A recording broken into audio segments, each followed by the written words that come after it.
We of the Nationalist People's Coalition wish to announce that we formally adopt Senator Grace Poe Llamanzares and Senator Francis Escudero as our candidates for President and Vice President, respectively.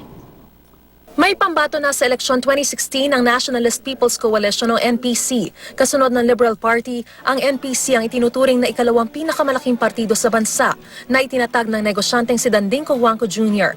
Dumaan daw sa konsultasyon ang pagkakapili sa tambalang Poe Escudero. The formal endorsement has practically placed the entire apparatus, the entire machinery of NPC at the disposal of Grace and Cheese. Noong isang taon, isa-isang kinilatis ng NPC ang mga presidential at vice presidential candidates. NPC din ang sumuporta noon sa kandidatura ng tatay ni Senador Poe na si Fernando Poe Jr.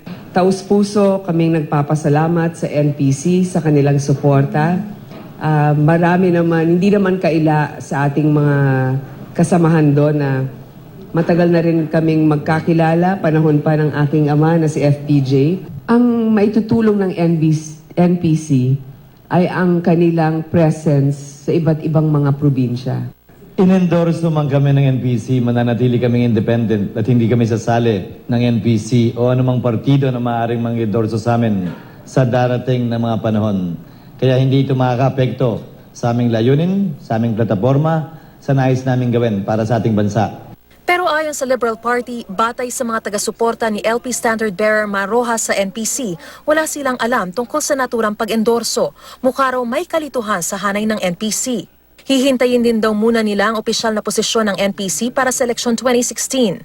Hindi naman daw nababahala ang United Nationalist Alliance ni Vice President Jejomar Binay sa endorsement ng NPC kay Poe. Hindi naman masasabi na solid ang buong NPC kahit na may endorso kay Senator Grace Poe at Cheese Escudero.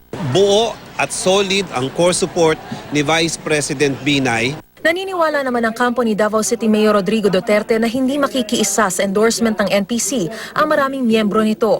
May mga leader na rin daw ng NPC na nagdeklara ng suporta sa kandidatura ni Duterte.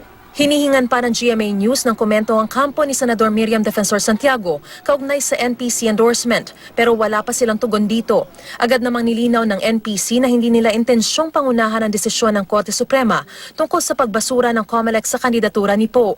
Sakali rin daw na madiskwalipika si Poe, muli nilang kokonsultahin ang mga miyembro ng NPC. The opinion, however, of many, in fact close to 90% of our members is different.